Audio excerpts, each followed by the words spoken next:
AM 950, the progressive voice of Minnesota. It's the Matt McNeil Show. Happy Valentine's Day to you. And with it being Valentine's Day, you know my Democrat of the Day is going to be someone I absolutely adore. Indeed, I do. Heading to District 48B. I can see that district from this radio station. It's Representative Carlie Kotyza-Witthun. She is kind enough to join us today. Hi, Matt. How are you? I'm doing very well, Representative. How are you? I'm doing great, thanks. Oh, congratulations. Of course, one of the things I was going to mention here as I introduced you is the fact you went kind of viral last year with a little moment when you were mobbed by a toddler on a live stream of work there, correct? Yes, I was. It's funny because my son has been around in and around the legislature ever since he was born. He was born in the pandemic campaign in 2020, and we didn't do a lot of door knocking. Matt, you did some lit dropping, so he was out and about with me for a little bit, and then has been on the floor with me, and has popped up in a lot of our virtual hearings. And it happened that in the 3-hour liquor hearing that we held over the interim, the 10 minutes that I was on screen, he decided that he really wanted to play Honk My Nose. And so he came onto the screen, and I had a hard time finding something else for him to be so interested in at that very moment. So you are the ultimate picture of a patient parent. How about I say it like that? Well, thank you. It's one day at a time, right? I was at the MIA with my kids, and they were young. And my second child, my oldest daughter, I would take them to the MIA, and they were fine. They never really got into trouble at all. And I turn around for 1 second, and as I turn back around, my daughter is actually open hand smacking the Picasso, the baboon car sculpture. You know that one? She was whacking on it. Now, granted, it's not like it's just sitting on a thin panel. It's not going to fall off. And it is a bronze, so it can take a little bit. But I mean, I was I was running through my head. I was like, okay, what would I possibly have to sell? Do I have enough to even get close to a tenth of the cost of the Picasso? Probably not. I don't. So I know exactly what that's like, to a point, to have that moment where you're like, okay, I want this. Yeah, this is those challenging days. Exactly. Yeah. And we took all 4 kids to Costco over the weekend, and that was an adventure in itself. Oh, you are brave. Well, it's good that you're over there. I mean, you and I have talked in the past, and I remember what the representation over in that district used to be like. And so you are an absolutely delightful breath of fresh air over there. Let's talk last year. A lot of things that you were involved with, but let's talk about 1 or 2 of the things that you were really happy with that you got done last year. Oh, well, yeah, last year was, ended up being kind of a real slog. It was, throughout the midst of the emergency powers and everything like that, it really felt like we were in session year round, because we were coming back in once a month, at least for that, afternoon to renew the emergency powers. And so then by the end, I think we were all just pretty tired out, and I'm glad that we were able to come to agreement on a number of things. Really happy that we were able to work with the Commerce Department and get some additional enforcement on our toxic toys law that's on the books. And so really what that does is gives the Commerce Department enough teeth to go after any manufacturer who is knowingly manufacturing toys, baby toys, that have higher than acceptable level of formaldehyde or a couple of other chemicals that are dangerous to our Minnesota kids, and allows them to fine those companies. Previously, before we updated that statute, it was like they could go to them and say, "Hey, we know that you're doing this. It's against the law," but they didn't really have anything to threaten them with, to say, "Okay, there's going to be a fine if you don't stop," et cetera, et cetera. So that was one thing that I was really pleased with, because as we were just talking about, I've got lots of little ones, and there's a lot of little ones in my district, and I think all across the state of Minnesota. So making sure that our babies are safe and the things that they're playing with are safe for them to play and learn during that critical part of their life is so important. Well, and I was going to bring up one thing with that. I mean, because once again, and I've had a few Democrats on with this, you would think to yourself, I mean, you're in the House, Democrat the DFL holds the House. How receptive were the Republicans in the Senate to this? Because this does seem like one of those no-brainer, okay, sure, easy. But it's always been amazing that sometimes the Republicans quickly jumped on something like, okay, that does sound like a good idea. But there were other times it all became politics, or they didn't want to do it. Talk about, I mean, it did get through. How did that, was it well received with the Republicans on that? I think overall, it was one that people thought made sense.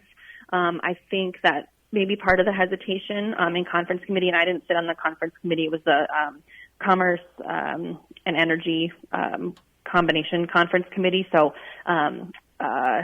Chair Stevenson was on there, Chair Long, and then Vice Chair Athena Hollins as far as the House Democrats that were on the conference committee. And so they went in and were working really hard for our priorities on the bills that we passed in the House to kind of find some agreement.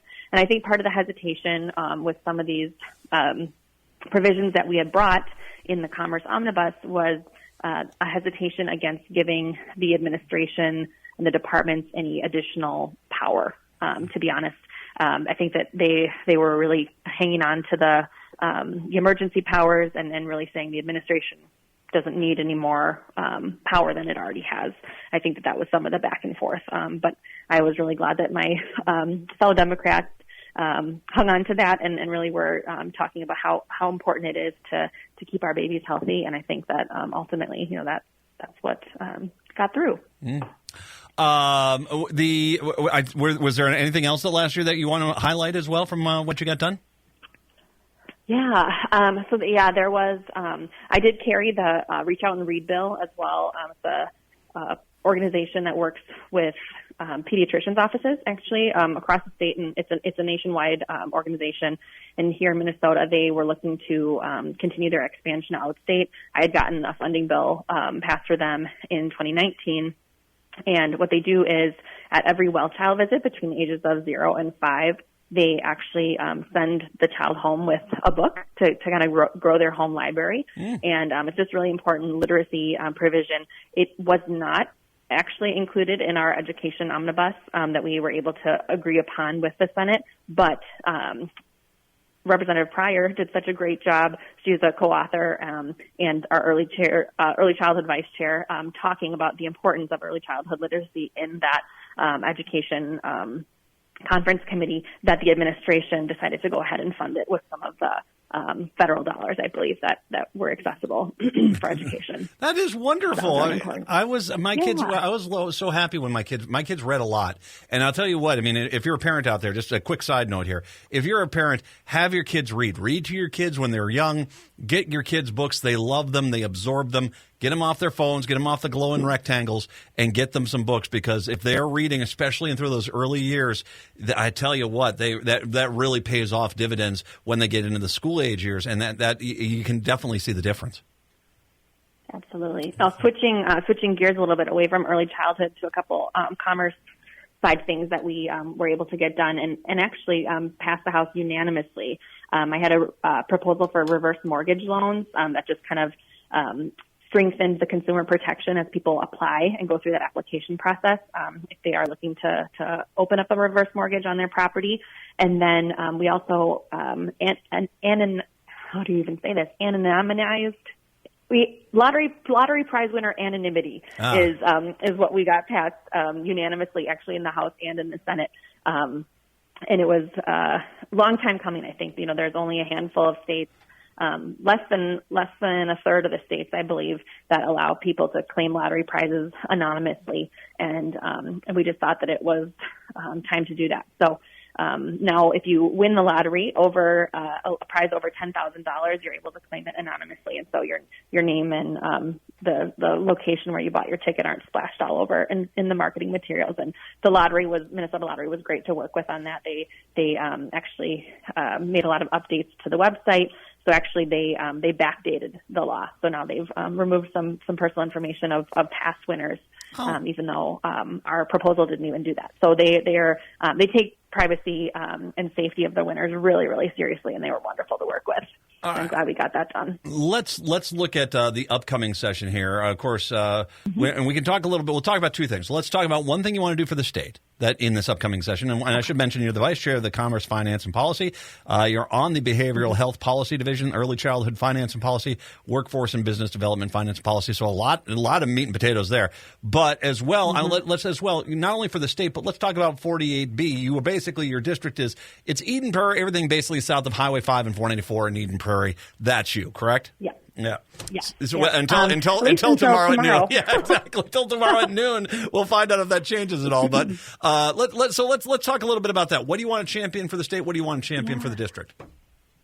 Well, absolutely. I am carrying one of our unemployment insurance proposal bills to replenish the unemployment insurance trust fund here in the state.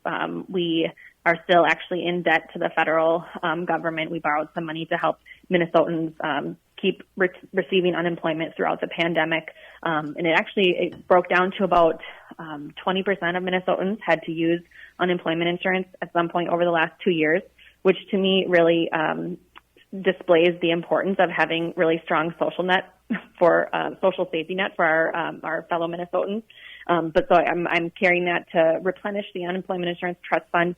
But my bill actually would then also allow school hourly workers to qualify for unemployment insurance. So right now they don't. That's our lunchroom staff, our bus drivers, paraprofessionals, and others that currently over the summer they are not qualified to apply for unemployment insurance, even though they're not working throughout that season. And I think, it'll do a lot of good for those workers. I actually had one of my constituents come and testify. A number of people had reached out to me throughout the interim about how important this was to them, folks that live here in my district, but then across the state. Particularly, they're having a huge shortage of bus drivers in certain districts. They've had to basically take away the busing program. So, they've said to families, we're so sorry, we don't have enough drivers. We can't offer busing right now. And so then parents have had to find some other way to get their kids to and from school every day this year. And so that's a big one. And then specifically to 48B, Senator Swazinski and I are carrying a bonding request for the Hennepin Community Technical College. So they've got a leaky roof situation over at the community college, and we were actually able to tour some of the facilities that are impacted, and like the flat roof just has leaking. They had buckets hanging from the ceiling, and they do some really amazing work helping people either start their careers or change careers later on in life. And I think it's so important that we make sure that people have access to high tech training facilities, and the fact that it's right here in 48B is super important to me, and so we make sure that our students have access to the equipment that they need and that they're not getting rained on when they're trying to learn and start a new career. And you said it, flat roof sometimes there's just trouble, and so this is obviously a good use of money, because it's not just your district. It is helping a lot of people, and especially in the southwest side of town. So this is something that's worthwhile. Hopefully that bill gets carried through. I hope it does. This is the point, Representative, where I say to everyone out there, help your local representative. Help them by all means. But if you have time, you want to make a donation, volunteer. Eden Prairie is absolutely delightful. I go to church down there. You can basically head on over to Carlie's website. Carlie, what's the website for people if they're looking for your campaign? Yeah, thank you. It's Carlie for House, all spelled out words, .com. CarlieForHouse.com. I'll link to everything there. Yeah. Donate, volunteer, help keep the representative there. Carlie Kotyza-Witthun. I've gotten to the point where I'm pretty good at saying your name. It's a beaut. Yeah, go ahead. Yes, I've always liked it. I chose to hyphenate when my husband and I got married, and I actually think it has a bit of iambic pentameter, so it was reminding me of my Shakespearean literature class back in high school. And so Kotyza-Witthun. It feels like it has like really nice rhythm to it if you say it over and over again, which some people do before they introduce me at different events. Well, it is. I appreciate. Well, I know it's a mouthful. Oh, it's a great name. Oh, it is. It is a great name, and as like I said, it flows lyrically like your work in St. Paul. How about that for a connection? Oh, thank you. And I'd like to say that I have all the vowels A, E, I, O, U, and Y. You do. I did not. Oh. That's a hoot. Wow. Okay. Carlie Kotyza-Witthun you'll find her 48B, CarlieForHouse.com. Representative, here's hoping that even after redistricting, you're in there as long as you want to be, because you are just a gem over in St. Paul. Thank you very much for the time. Thank you so much, Matt, for having me. Have a great day. Stay You too. warm, and happy Valentine's. Happy Valentine's. Take care there. It is Representative Carlie Kotyza-Witthun, is Democrat of the Day. We'll come back, wrap up hour one when we do return. It's the Matt McNeil Show right here on AM 950.